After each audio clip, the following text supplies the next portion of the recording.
Halo Sobat BPJN Sulawesi Tengah, selamat datang di podcast BPJN Sulawesi Tengah bersama saya Irma yang akan menemani Sobat semua selama beberapa waktu ke depan.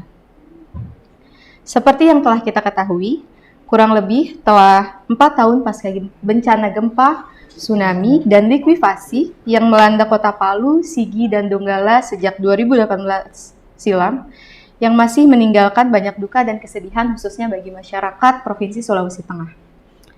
Kementerian PUPR bersama unit kerja yang berada di Provinsi Sulawesi Tengah turut hadir membantu pemulihan pasca bencana yang terjadi di Provinsi Sulawesi Tengah melalui program rehabilitasi, rekonstruksi, dan pembangunan infrastruktur di Kota Palu, Sigi, dan Donggala.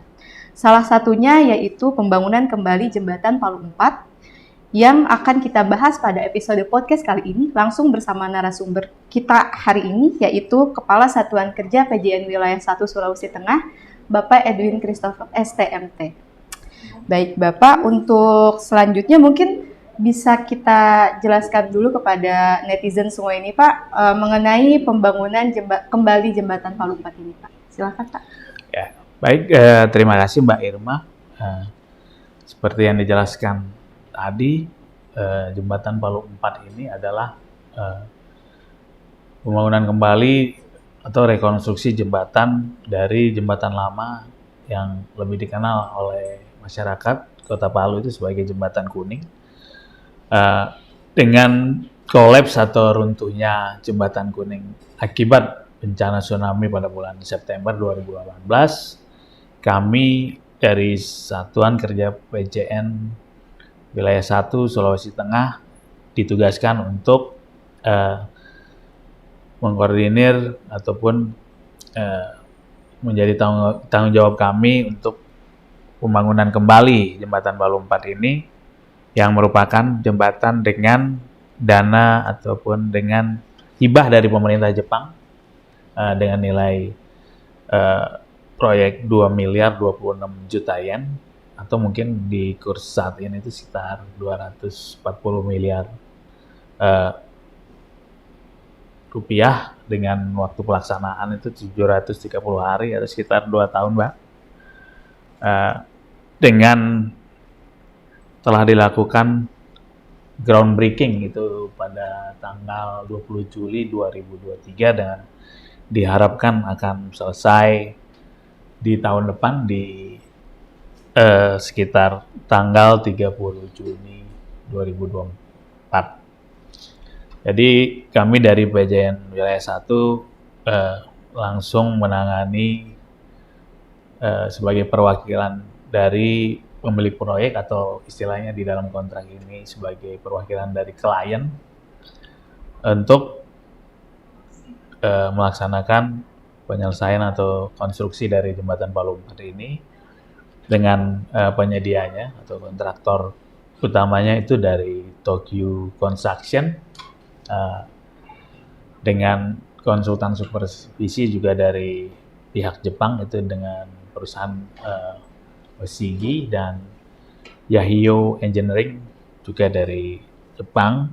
Kami berharap pembangunan ini bisa lancar dengan saat ini pada tanggal 20, sekarang itu tanggal berapa ya?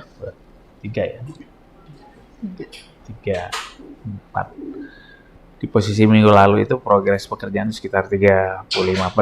Kami harapkan bisa kami lebih memacu pekerjaan ini. Demikian informasinya. Baik Bapak, selanjutnya sesuai yang tadi Bapak sampaikan, kalau proyek ini tuh merupakan salah satu Grand JICA ya Pak ya? Ya, hibah atau Grand Ya, JICA. hibah atau Grand JICA yang sepertinya perlakuannya khusus gitu, beda dengan paket-paket long segment dalam segi pelaksanaannya. Kemudian mengingat jembatan Palu 4 ini merupakan salah satu jembatan vital di Kota Palu karena merupakan penghubung antara Kecamatan Palu Timur dan Kecamatan Palu Barat yang merupakan salah satu jalur utama perekonomian di Kota Palu. Bagaimana tanggapan Bapak sendiri ketika Bapak ditunjuk menjadi penanggung jawab bagi paket ini gitu Pak? Jadi memang dengan dana grant atau hibah tadi sebelumnya memang langsung ditangani oleh Satker Bagian 1 dalam hal ini. Jadi kami benar-benar berusaha untuk melaksanakan atau pembangunan jembatan ini dengan sebaik-baiknya agar kepercayaan ataupun hibah yang sudah dialokasikan dari pemerintah Jepang ini memang bisa terwujud untuk lebih memperlancar akses dari Kecamatan Palu Barat menuju Palu Timur dan juga membangun kembali jembatan yang bisa menjadi ikon dari Kota Palu sehingga Kota Palu tidak kehilangan ikon. Ya, demikian mungkin Mbak. Berarti selain membangun kembali ikon Kota Palu, ini juga merupakan salah satu perwujudan kita untuk mewujudkan Palu bangkit ya Pak ya, setelah kejadian pasca bencana tersebut. Selanjutnya Pak, untuk dalam pembangunan kembali jembatan Palu 4 ini, kiranya inovasi apa dalam pelaksanaan konstruksi yang diterapkan dalam pekerjaan ini Pak? Inovasi, kalau bicara inovasi mungkin jembatan lama itu, jembatan Palu 4 atau jembatan kuning yang lama itu struktur atasnya kan lengkung baja dan memang setelah dilakukan pembahasan yang cukup lama 1,5 tahun lebih itu di Komisi Keamanan Jembatan dan Terowongan Jalan di Jakarta itu memang konstruksi yang paling tepat atau yang lebih kuat atau terhadap kemungkinan bencana gempa atau tsunami itu memang konstruksi yang akan dilaksanakan atau diterapkan di jembatan yang baru itu dengan metode box girder cantilever. Jadi box girder cantilever ini memang secara estetika mungkin kurang begitu baik, tapi dari sisi kekuatan struktur inilah yang merupakan model terbaik untuk mengantisipasi apabila terjadi bencana gempa atau tsunami di kemudian hari.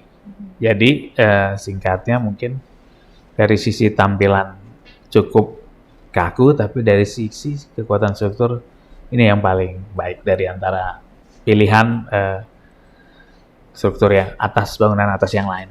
Begitu Mbak. Oke.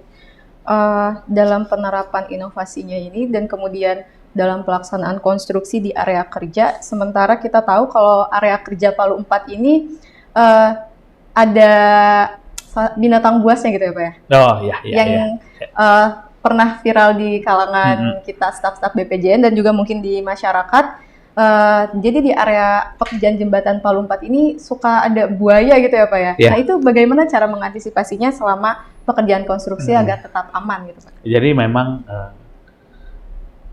ancaman ataupun potensi bahaya yang berasal dari binatang buas ataupun buaya ini memang salah satu poin yang udah kita pikirkan. Jadi untuk antisipasinya kami pihak penyedia jasa kami instruksikan untuk memasang jaring pengaman net dan juga pagar atau fence di areal yang bersinggungan dengan sungai ataupun ya sisi kiri dan kanan dari jembatan yang sedang dibangun. Jadi kami sudah pasang itu, Mbak Irma, dan memang kalaupun binatang buas itu muncul hanya berada di sekitaran delta sungai ataupun di bawah dari titik ataupun lokasi jembatan yang kita bangun. Jadi sudah cukup aman, dan ini juga bisa menjadi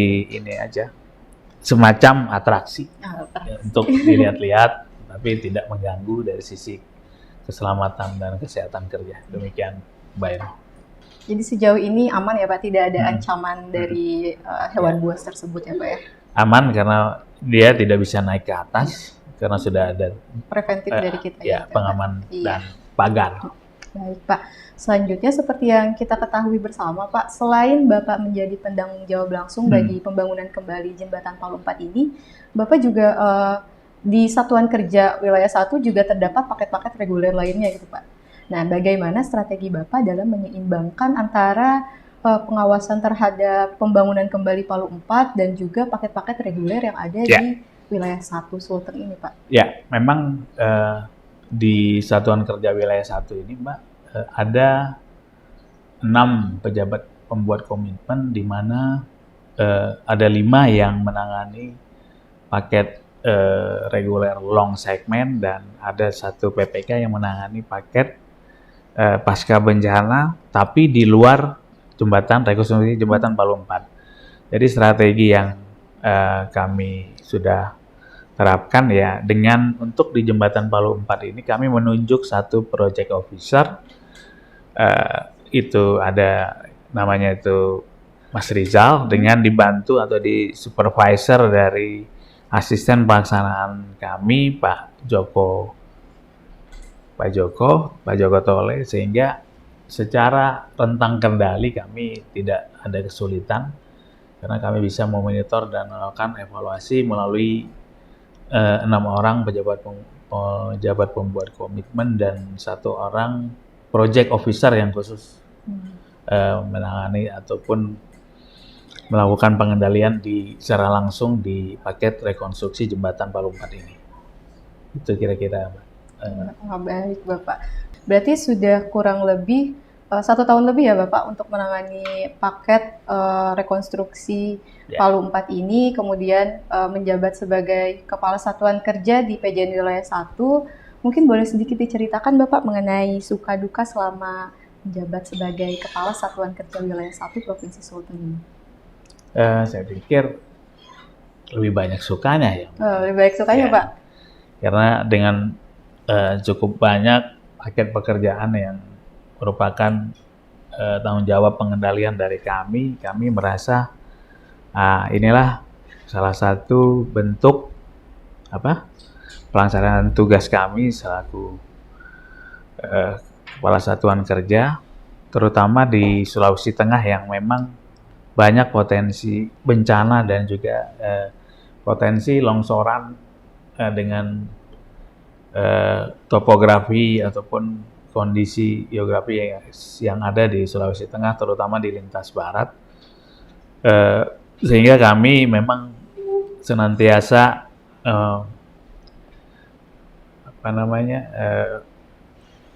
aware gitu dengan kondisi yang ada, terutama apabila terjadi cuaca ekstrim. Kami siap dan selalu memonitor dan siap dengan melakukan pekerjaan tanggap darurat yang memang sudah sebagai SOP dari Satuan Kerja yang ada di Direktorat Jenderal Bina Marga.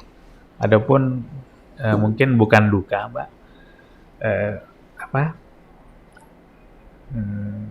hal-hal yang menjadi